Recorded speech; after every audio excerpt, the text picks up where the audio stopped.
খবৰ কেনেকুৱা আপোনালোকৰ সবৰে ভাল ইমান ঠাণ্ডা কৰি বহি আছে আপোনালোকে দেখিলে নাই কি হৈ আছে চালে নে নাই টিভি ভিডিঅ কেটা চালে ঠিক আছে এতিয়া মই আপোনালোকক এটা কৈ বুজাই দিম ইয়াতে আজি কি হৈছে হ'ব আজি আমাৰ অনুষ্ঠানত উপস্থিত মন্ত্ৰী অশোক সিংঘাল ডাঙৰীয়া যোগেন মহান ডাঙৰীয়া সাংসদ ৰঞ্জিত দত্ত ডাঙৰীয়া বিধায়ক প্ৰমোদ বৰঠাকুৰ ডাঙৰীয়া উৎপল বৰা ডাঙৰীয়া দিগন্ত ঘাটৱাল ডাঙৰীয়া অসম ৰাজ্যিক পৰিবহণ নিগমৰ অধ্যক্ষ পল্লৱ লোচন দাস ডাঙৰীয়া জিলা আয়ুক্ত আমাৰ মাজত উপস্থিত অসীম দাস ডাঙৰীয়া প্ৰাণদীপ্তা ৰাজখোৱা ৰঞ্জন মহন্ত ভাই শইকীয়াকে আদি কৰি অশোক ভট্টৰাই প্ৰবীণ হাজৰিকা ডাঙৰীয়াকে আদি কৰি মঞ্চত উপবিষ্ট বিশিষ্ট ব্যক্তিসকল আৰু আইমাতৃসকল 2016-17 চনত মই বিশ্বনাথ ঘাটলৈ আহিছিলোঁ আৰু তেতিয়া বিধায়ক প্ৰমোদ বৰঠাকুৰ ডাঙৰীয়া আৰু আমি সকলোৱে আলোচনা কৰিছিলোঁ যে বিশ্বনাথৰ পৰা উমা তামনিলৈকে এটা ৰোপৱে বনাব পাৰি নেকি ৰোপৱে মানে কেনেকুৱা যে আমি এক জায়গাত উঠিম আৰু ৰূপ মানে হল ৰছিত কেবিন বন্ধা থাকিব আৰু আমি কেবিনত উঠি আমি আনটো পাৰ পামগৈ অৰ্থাৎ ৰাস্তাৰ ওপৰত আমি গাড়ীত উঠো আকাশত আমি বিমানত উঠো ৰেলপথত আমি ৰেলত উঠো কিন্তু ৰছিদি যদি উঠো তাক আমি ৰোপৱে বুলি কওঁ ঠিক আছে এই ৰোপৱে অসমত ক'ত আছে এই ৰোপৱে আছে অসমৰ গুৱাহাটীত মই যেতিয়া জালুকবাৰী সমষ্টিত বিধায়ক আছিলোঁ তেতিয়া গুৱাহাটীৰ পৰা উত্তৰ গুৱাহাটীলৈ এটা ৰোপৱে নিৰ্মাণ কৰিছিলোঁ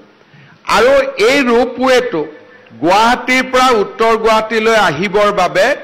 মাত্ৰ 3 পৰা 4 মিনিট সময় লাগে ৰছিৰ ওপৰেদি আহিব পৰা যায় আৰু অসমৰ বহুত মানুহে গুৱাহাটীত ব্ৰহ্মপুত্ৰ পাৰত ৰোপৱেদি উত্তৰ গুৱাহাটীলৈকে যায় আকৌ উভতি আহে যেতিয়া প্ৰথম আমি ইয়াত কথাটো কৈছিলোঁ তেতিয়া বহুতে ভাবিছিলে যে ৰাজনীতি কৰা মানুহেতো ডাঙৰ কথা কয়েই গতিকে আৰু এটা ডাঙৰ কথা এইবোৰ হ'ব জানো হয় নে নহয় মানুহে তেনেকে ভাবিলে যি নহওক আমি চেষ্টা চলাই গলো প্ৰথম আমাৰ অসুবিধা হল যে উমা তামনি কাজিৰঙা অভয়াৰণ্যৰ একেবাৰে ওচৰত সেই কাৰণে প্ৰথম বন বিভাগে আপত্তি কৰিলে যে আমি ৰোপৱেটো বনাব দিব নোৱাৰো চেষ্টা কৰোতে বন বিভাগেও হা বুলি কলে বিশ্বনাথ ঘাট আৰ্কিঅলজিক্যাল সাৰ্ভে অফ ইণ্ডিয়াৰ আন্ডাৰত আহে বিশ্বনাথ মন্দিৰ যেতিয়া আমি আগবাঢ়িলো তেতিয়া তেওঁলোকে কলে যে 1 কিলোমিটাৰৰ ভিতৰত আমি একো বনাব নিদিও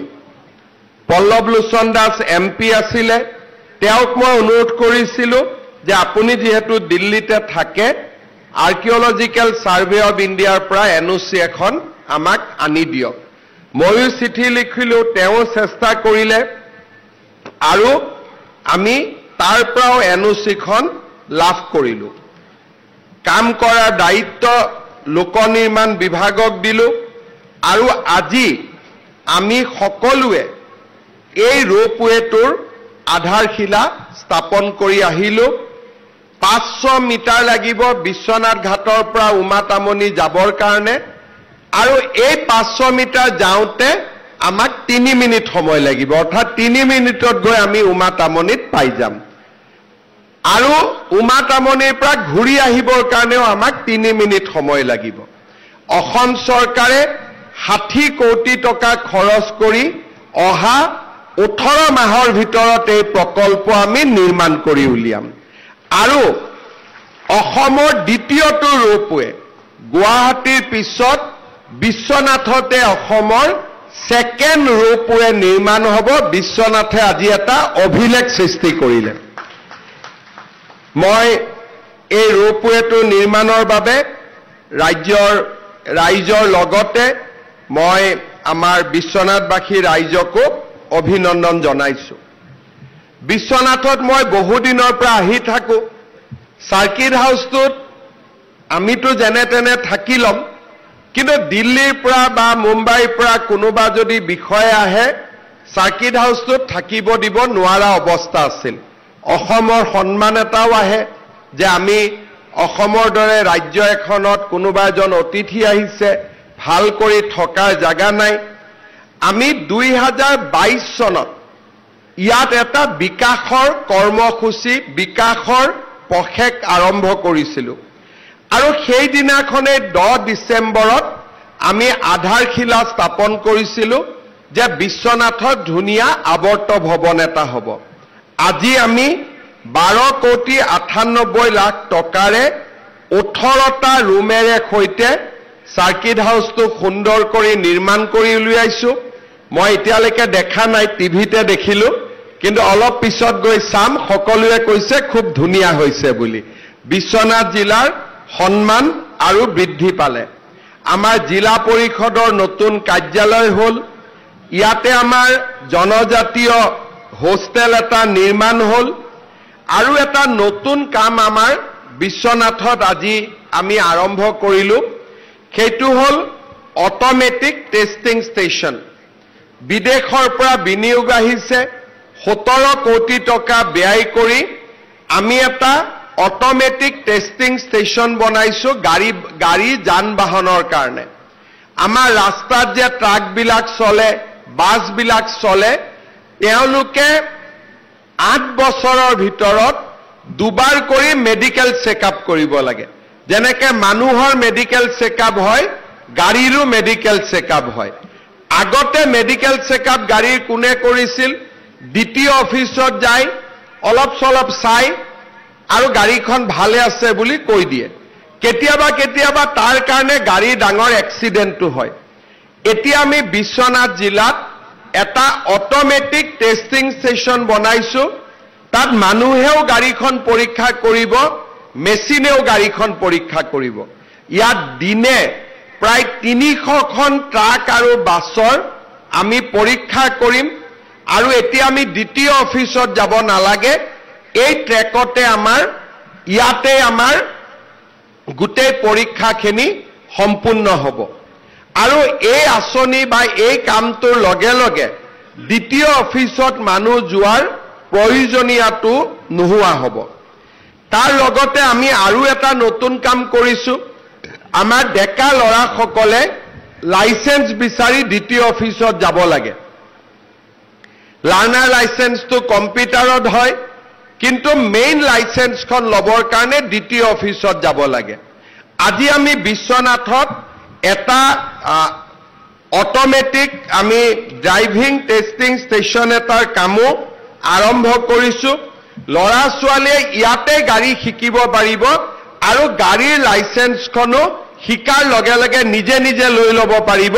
তেওঁ আৰু দ্বিতীয় অফিচত যাব নালাগে। মই আজি আমাৰ অফিচাৰসকলক পৰামৰ্শ দিছোঁ যে আমাৰ ল'ৰা ছোৱালীয়ে যেতিয়া গাড়ী শিকিব আহে,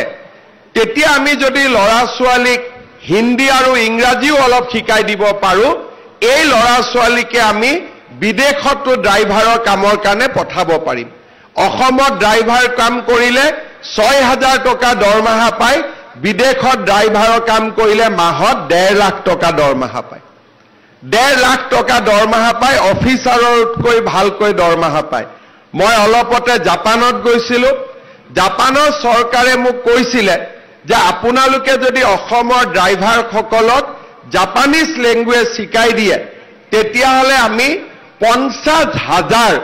অসমৰ ল'ৰা ছোৱালীক জাপানত 5 বছৰৰ ভিতৰত লৈ আহিম আৰু প্ৰতিজনে 1.5 লাখ 2 লাখ টকাকৈ দৰমহা পাব। ইমান ডাঙৰ সুবিধা আমাৰ সন্মুখত আছে, কিন্তু জাপানীজ লেংগুৱেজ শিকোৱাত ইয়াত দিগদাৰী হ'ব।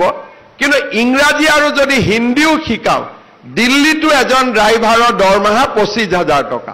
কিন্তু গুৱাহাটীত আমি 6,000-7,000 টকা আমি দৰমহা দিওঁ ইয়াত হয়তো আৰু কম আৰু যদি তেওঁলোকক জাপান আদিত পঠাব পাৰো তেতিয়ালেতো বহুত দৰমহা হ'ব কিন্তু আমি বিশ্বনাথত যি ড্ৰাইভাৰ শিকাম তাত যিসকল ডেকা ল'ৰা ইচ্ছুক থাকিব তাত অলপ আমি ইংৰাজী আৰু হিন্দীৰ জ্ঞানো আমি শিকাবৰ বাবে যত্ন কৰিম তাক কয় ড্ৰাইভিং ট্ৰেইনিং লগতে সফট স্কিল অৰ্থাৎ আমি কেনেকৈ আচাৰ ব্যৱহাৰ কৰিব লাগে তাৰ ওপৰতো আমি শিকাম যাতে আমাৰ ল'ৰা ছোৱালীৰ নিয়োগৰ ক্ষমতা বৃদ্ধি হয় ইয়াৰ পিছত আমি গহপুৰত যাম গহপুৰতো আজি আমি এখন জিএনএম স্কুল আৰু পেৰামেডিকেল স্কুল এখন উদ্বোধন কৰিম শ্ৰদ্ধা ৰাইজ বিশ্বনাথ জিলাক আপোনালোকে কল্পনা কৰক আজিৰ পৰা 10 বছৰ আগলৈকে মই 2015 চনত 16 চনত প্ৰমোদ বৰঠাকুৰ ডাঙৰীয়াৰ ইলেকশ্যন মিটিঙত আহিছিলোঁ আৰু তাত মই প্ৰথম কৈছিলোঁ যে বিশ্বনাথক আমি জিলা কৰিম বিশ্বনাথ জিলা হ'ল তাৰ পিছত মই ইয়াত আহি কৈছিলোঁ যে বিশ্বনাথত আমি এখন মেডিকেল কলেজ কৰিম কোনেও বিশ্বাস কৰা নাছিল অহা বছৰৰ পৰা মেডিকেলত ট্ৰিটমেন্ট আৰম্ভ হৈ যাব মেডিকেলত এতিয়া আমি শেষ পৰ্যায়ত আহি উপনীত হৈছোঁ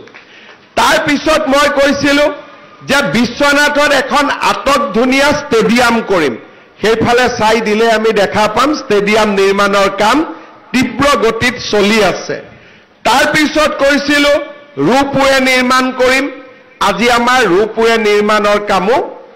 আৰম্ভ হ'ল মানে সম্পূৰ্ণ হ'ল আজি বিশ্বনাথত সাৰ্কিট হাউস হ'ল লাহে লাহে বিশ্বনাথত মোৰ মন আছে যে মেডিকেল কলেজখনৰ লগতে এখন BSc নাৰ্ছিং কলেজ কৰিম আৰু এখন GNM স্কুল কৰিম ৰঞ্জিত দত্ত ডাঙৰীয়াই এগ্ৰিকালচাৰ ইউনিভাৰ্চিটি কথা কৈছে এগ্ৰিকালচাৰ ইউনিভাৰ্চিটিত পাছ কৰিলে কোনেও চাকৰি নাপায় কিন্তু BSc নাৰ্ছিং পাছ কৰিলে 100% চাকৰি পায় আমি এনেকুৱা কোৰ্স এনেকুৱা বিদ্যালয় খুলিব লাগে য'ত নেকি ল'ৰা ছোৱালীয়ে চাকৰি পাব পাৰে আজি যদি আমি অসমত বছৰত 10,000 নাৰ্ছৰ সৃষ্টি কৰো 10,000 নাৰ্ছকে আমি চাকৰি দিব পাৰো সিংগাপুৰ চৰকাৰে মোক কৈছে যে অসমৰ পৰা নাৰ্ছ পঠাব লাগে কেইদিনমান আগতে সিংগাপুৰত আমি 17 গৰাকী ছোৱালীক পঠাইছিলোঁ নাৰ্ছৰ কাম কৰিব অহা মাহত মই তেওঁলোকক গুৱাহাটীত মাতিম তেওঁলোকে যেতিয়া টিভিত ক'ব যে আমি কিমান দৰমহা পাই আছো আমাৰ ছোৱালী বিলাকৰ আগ্ৰহ আৰু বাঢ়ি যাব মোৰ মন আছে যে বিশ্বনাথত মেডিকেল কলেজৰ লগতে এখন BSc নাৰ্ছিং কলেজ আৰু এখন GNM স্কুল আমি ডাঙৰ কৰিম যাতে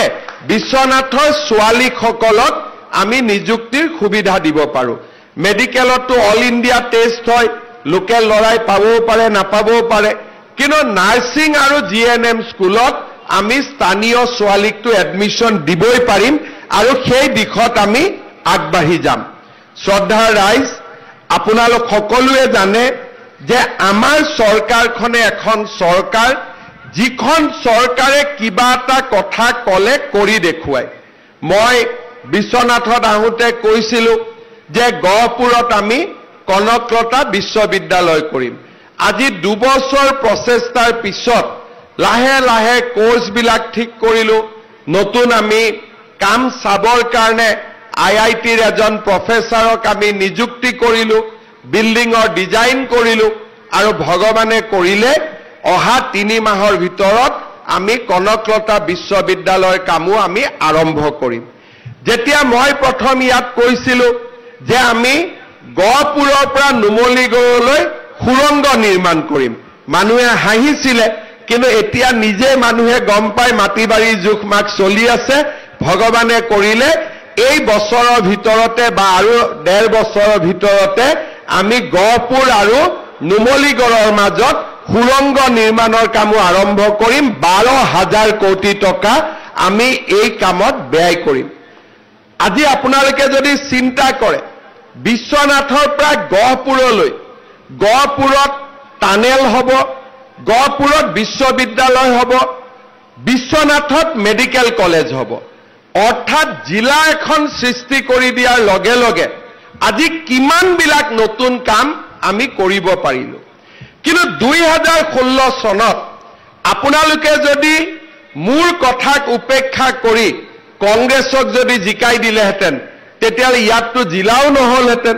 ইয়াততো মেডিকেল কলেজো নহলহেঁতেন ইয়াততো ৰূপৱেও নহলহেঁতেন কংগ্ৰেছে আমাক কি দিব পাৰে অকল ধুতি লুঙি আৰু কম্বল দিব পাৰে তাতকৈতো আমাক একো দিব নোৱাৰে আজি বিশ্বনাথৰ ৰাইজে তেতিয়া মোক বিশ্বাস কৰাৰ কাৰণে অসমৰ ৰাইজে মোক বিশ্বাস কৰাৰ কাৰণে আজি বিশ্বনাথ জিলা দুপত দুপে আগবাঢ়ি গৈছে বিশ্বনাথ ঘাটলৈকে যাবৰ কাৰণে সময় নালাগে মাছমৰীয়াৰ সমস্যা আমি সমাধান কৰিছো মোক তাতে যাওঁতে আজি কৈছে পানী লাগে পানীও হ'ব চাহ বাগিচাত স্কুল হৈছে বিহুৱে আজি বিশ্ব দৰবাৰত প্ৰতিষ্ঠা হৈছে জুমুৰ বিশ্ব দৰবাৰত প্ৰতিষ্ঠা হৈছে অসমীয়া ভাষা ধ্ৰুপদী ভাষাৰ মৰ্যাদা পাইছে লাচিত বৰফুকনৰ শৌৰ্য বীৰ্য বিশ্বত বিয়পি পৰিছে মহাপুৰুষ শংকৰদেৱৰ জন্মভূমি বটদ্ৰৱা আজি সুন্দৰ কৰি নিৰ্মাণ হৈছে কাজিৰঙাত গড় হত্যাও নোহোৱা হৈছে আগতে আপোনালোকে চিন্তা কৰক যদি আমি 2016 চনত বা 2021 চনত বিজেপি চৰকাৰখনক যদি আমি নানিলোহেঁতেন বিশ্বনাথক যেনেকৈ স্বাধীনতাৰ পৰা নেগলেক্ট কৰি থোৱা হৈছিল তেনেকৈ নেগলেক্ট হৈ থাকিলেহেঁতেন বিশ্বনাথৰ জীৱনত কেতিয়াও পৰিৱৰ্তন নাহিলেহেঁতেন আজি মই ডাঠি ক'ব পাৰোঁ যে যি ধৰণে বিশ্বনাথ বিহালী গহপুৰ এবাৰ মাত্ৰ টানেলটো হৈ যাব দিয়ক কনকলতা ইউনিভাৰ্চিটি হৈ যাব দিয়ক আমাৰ ৰূপৱে হৈ যাব দিয়ক মেডিকেল কলেজ হৈ যাব দিয়ক অসমৰ সকলো মানুহে জীৱনত এবাৰ নহয় এবাৰ বিশ্বনাথ জিলা ফুৰিব আহিবই লাগিব তেনেকুৱা ব্যৱস্থা আমি কৰিছো টানেল চাব কোন নাহিব কাজিৰঙা চাব যিমান মানুহ আহিব টানেল চাব কিমান মানুহ আহিব ৰূপৱেত উঠিব কিমানে মানুহ আহিব আজি আমি কনকলতা ইউনিভাৰ্চিটিত বিশ্বমানৰ আমি কোৰ্স আনিব খুজিছো য'ত আৰ্টিফিচিয়েল ইন্টেলিজেন্স ৰবাটিক মেচিন লাৰ্নিং নতুন দিনৰ আমি ইয়াত জ্ঞানৰ সন্ধান আৰম্ভ কৰিম আজি কেৱল মাত্ৰ নৰেন্দ্ৰ মোদী ডাঙৰীয়াক আপোনালোকে সমৰ্থন কৰাৰ বাবে আমাৰ বিজেপি চৰকাৰখনক সমৰ্থন কৰাৰ বাবে আজি আমি ইয়াত আগবাঢ়ি গৈছো আজি যদি বিজেপি অসমত নাহিলেহেঁতেন বিশ্বনাথ জিলা কেতিয়াবাই ধুতি আৰু লুঙিৰে পৰিপূৰ্ণ হৈ থাকিলেহেঁতেন কেতিয়াও কোনো ৰাজহুৱা কাম নহলহেঁতেন আজি আমি সকলো নিৰাপদে আছো কাৰো মানুহৰ মনত ভয় নাই কোনো মানুহৰ মনত এতিয়া চিন্তা নাই যে অসমত আমি সংখ্যালঘিষ্ঠ হম নেকি বিশ্বনাথত আমি সংখ্যালঘিষ্ঠ হম নেকি সবকে যিমান পাৰি মেচিনত নট বলটো 5 বছৰত ইমান টাইট কৰি দিছো যে এতিয়া আৰু আমাক অসমীয়া মানুহক ৰঙা চকুৰে চাব আৰু কোনেও খা নকৰে আমি ইমানবিলাক কাম আজি আগুৱাই লৈ গৈছো তাৰ লগত আমি দৰিদ্ৰ আৰু মধ্যবিত্ত মানুহক কিমান সহায় কৰিছো অসমত আগতে কোনেও কল্পনাই কৰিব নোৱাৰে যে 10 তাৰিখ হ'ব একাউণ্টত পুতুং কৰি অৰুণোদয় খুমাব এইবিলাক কথা চিন্তা কৰিব পৰা নাছিল 2019 চনত 18 লাখ মানুহক 2021-22ত 26 লাখ মানুহক আৰু এইবাৰ আমি 40 লাখ পৰিয়ালক আমি অৰুণোদয় আঁচনি দিম অলপ চলপ মই প্ৰমোদ বৰঠাকুৰ ডাঙৰীয়াক কৈছো যে আপুনি যিমান সিলেক্ট কৰিলে যদি বিশ্বনাথৰ দুখীয়া মানুহ কোনোবা বাদ পৰি গৈছে 3000 মোৰ পৰা আৰু লৈ ল'ব যাতে সকলো দুখীয়া মানুহকে আমি অৰুণোদয় আঁচনি দিব পাৰো আজি আমাৰ বহুত মানুহৰ হাতত ৰেচন কাৰ্ড নাছিলে আমি এটা কৈ মানুহক ৰেচন কাৰ্ড দিলো সেপ্টেম্বৰ অক্টোবৰ মাহত মই আৰু অলপ ৰেচন কাৰ্ড দিম কাৰণ আজিকালি ৰেচন কাৰ্ডৰ ডিমাণ্ডো বাঢ়ি গৈছে আগতে ৰেচন কাৰ্ডত আমি চাউল পাইছিলো এতিয়া আমি ৰেচন কাৰ্ডত চাউলৰ লগত আমি 5 লাখ টকালৈকে মেডিকেল ট্ৰিটমেন্ট কৰিব পাৰো এই বছৰ অসমত দুখীয়া মানুহৰ মেডিকেল ট্ৰিটমেণ্টৰ খৰচৰ কাৰণে চৰকাৰে 1000 কোটি টকা হস্পিটালত বিল দিছে আপোনালোকে চিন্তা কৰক আপোনালোকে গৈছে কাৰ্ডখন দেখুৱাইছে ট্ৰিটমেণ্ট কৰিছে কিন্তু কোনবাইতো টকাটো দিব লাগিব চৰকাৰে আপোনালোকৰ হৈ 1000 কোটি টকা এই আজি তাৰিখলৈকে এই বছৰত আমি হস্পিটাল আৰু নাৰ্সিং হোমত বিল জমা দিছো চাউল পালো আমি তাৰ লগতে মেডিকেল ট্ৰিটমেণ্টৰ সুবিধা পালো এতিয়া আমি কি কৰিব খুজিছো চাউলৰ লগতে এইবাৰ আমি চিন্তা কৰিছো যে ৰেশন কাৰ্ডত আমি ৰাইজক কম দামত দালি দিম কম দামত চেনি দিম আৰু কম দামত নিমখ দিম কিমান টকা কম দামত দিম যদি বজাৰত দালিৰ দাম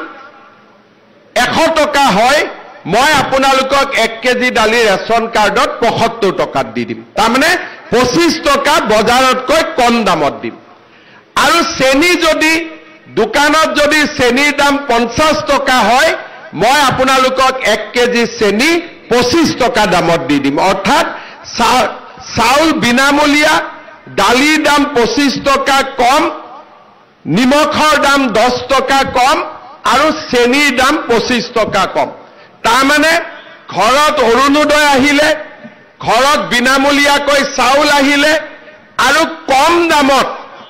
আমি দালিও পালো চেনিও পালো আৰু লগত আমি নিমখো পালো তাৰ লগত আকৌ আমি কি কৰিব খুজিছো 1 এপ্ৰিলৰ পৰা ইলেক্ট্ৰিচিটিৰ খৰচো আমি প্ৰতি ইউনিটত 1 টকা কৰি দাম আমি কমাই দিম অৰ্থাৎ মে মাহত আপোনালোকৰ যি বিল আহিব তাত 1 টকা কম দামত আহিব আৰু ভগৱানে যদি আমাক ভালে কুশলে ৰাখে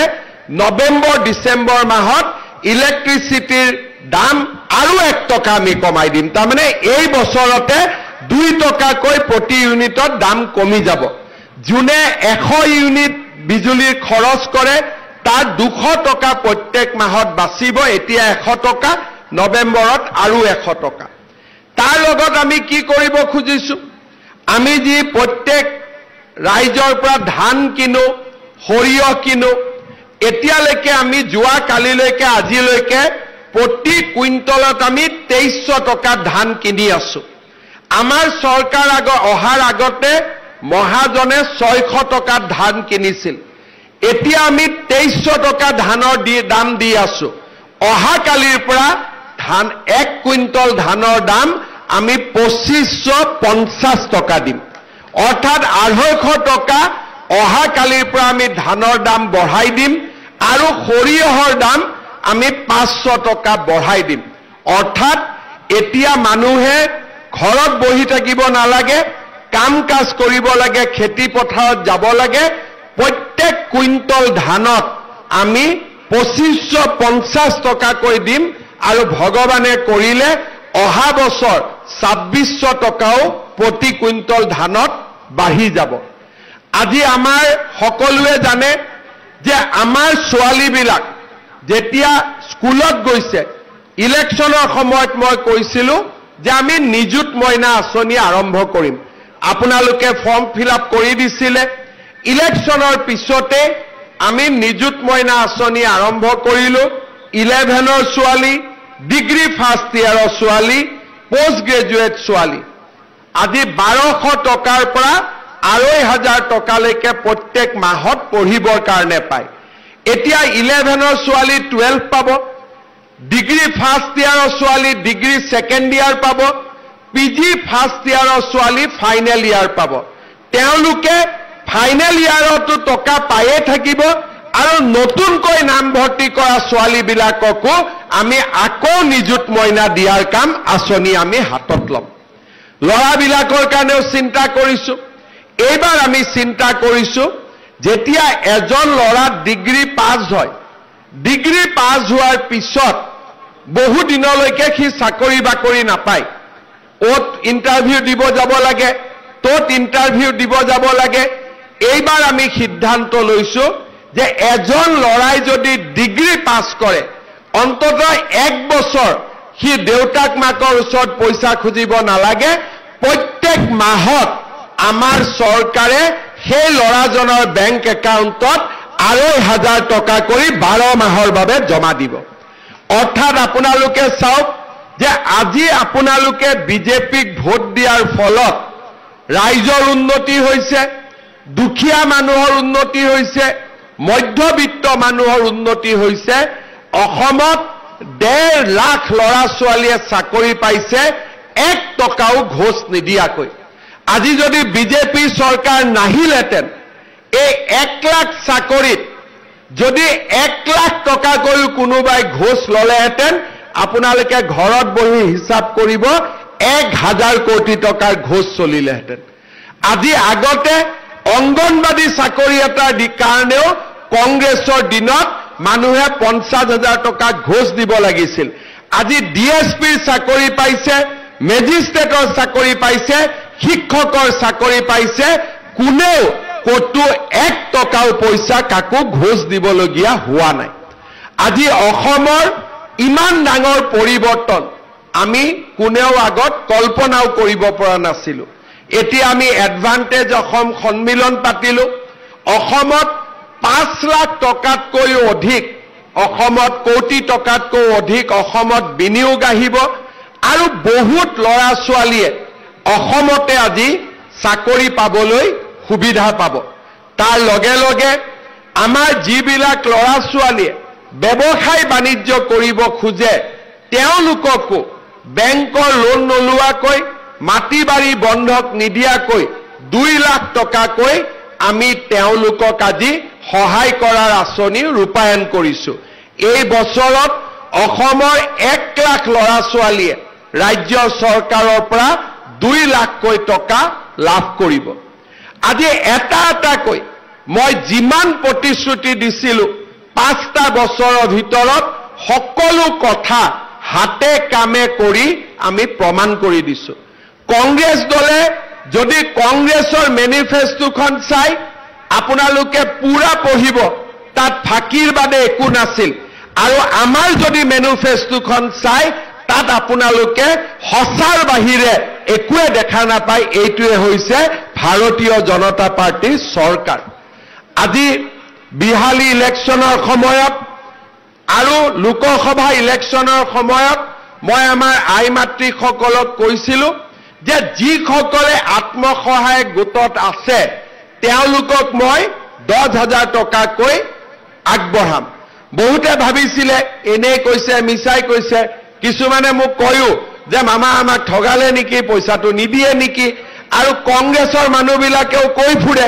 ক'ত দিব, মিছাই দিব। কিন্তু এটা কথা আপোনালোকে মনত ৰাখিব যে মামা বা হিমন্ত বিশ্ব শৰ্মাই যদি এবাৰ কথা ক'লে হয় মৰি যাব, নহ'লে কথা ৰাখিব। দুটাৰ এটাৰ বাদে একো হ'ব নোৱাৰে। আজি আমি ইয়াত সকলো আহিছোঁ। আজি ৰাতি আমি বিশ্বনাথত থাকিম। অহাকালি মই বিহালীত যাম।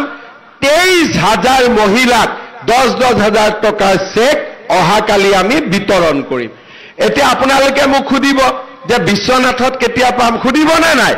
সেইটো আপোনালোকে প্ৰমোদ বৰঠাকুৰক সুধিব। যোনদিনাখনে মোক মাতে সেইদিনাখনে মই আহি চেকখন দি থৈ যাম। ঠিক আছে? সোনকালে মাতিব নে দেৰিকৈ মাতিব? অলপ আৰু এবাৰ কওকচোন, মই শুনাই নাই। সোনকালে নে দেৰি কৰিম? সোনকালে মাতিব। কিন্তু যিদিনাখন চেক পাব পিঠা পনা লগত লৈ আহিব। এতিয়া আৰু এটা কথা মই কৈছোঁ, ১০,০০০ টকাত আমি ৰখি নাযাওঁ। এই ১০,০০০ টকা যোৱাবাৰ জৰ্জ ফিল্ডত মই ২৫,০০০ ল'ৰাক মাতি আনি ১ লাখকৈ টকা দিছিলোঁ। তেওঁলোকক মই কৈছিলোঁ যে ১ লাখ যদি আপোনালোকে ভাল কৰি ব্যৱহাৰ কৰে, মোবাইলত যদি খৰচ নকৰে, ছোৱালীক যদি বাইকত উঠোৱাত খৰচ নকৰে বা ছোৱালীয়ে ল'ৰাক বাইকত উঠোৱাত খৰচ নকৰে, ব্যৱসায় বাণিজ্য কৰে আৰু নিজৰ টকা পইচা ঘটাৰ পিছত বাইকত নহয় গাড়ীটো উঠাওক, আমাৰ কোনো আপত্তি নাই। এতিয়া এই টকা যদি অবাবত খৰচ নকৰে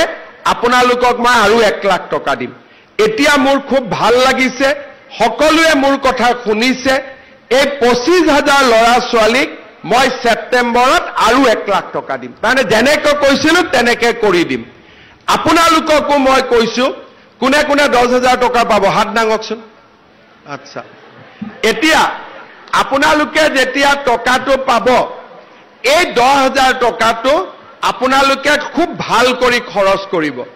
কোনোবাই খালৰ কামত কোনোবাই পিঠা পনা কোনোবাই আন ব্যৱসায় একো নহলেও হাজবেণ্ডৰ যদি দোকান আছে তাতে হলেও 10,000 টকাটো দিয়ক আৰু জুনে 10,000 টকাটো ভাল কৰি খৰচ কৰিব অহা বছৰ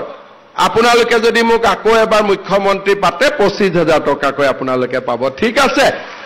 হবনে নাই গতিকে আৰু তাৰ পিছৰ বছৰ আপোনালোকক 50,000 টকা দিম অৰ্থাৎ লাখপতি বনাইহে এৰিম সিধা কথা লাখপতি বনাইহে এৰিম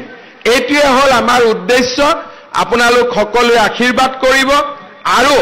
আপোনালোকৰ আশীৰ্বাদত আমি এনেকৈ সদায় ৰাইজৰ লগত থাকি ৰাইজৰ হৈ কাম কৰি আমি আগুৱাই যাম আৰু আপোনালোকে আশীৰ্বাদ কৰি থাকিব বিশ্বনাথ জিলাৰ বাবে মোৰ আৰু বহুত পৰিকল্পনা আছে এবাৰতে কলে মানুহেও সন্দেহ কৰে মানুহে ভাবে ইমান কথা কৈছে সঁচানে নাই গতিকে এবাৰত এটাকৈ কৈছো অহাবাৰ আহিলে আৰু নতুন কথা কম বহুত বহুত ধন্যবাদ জয় হিন্দ বন্দে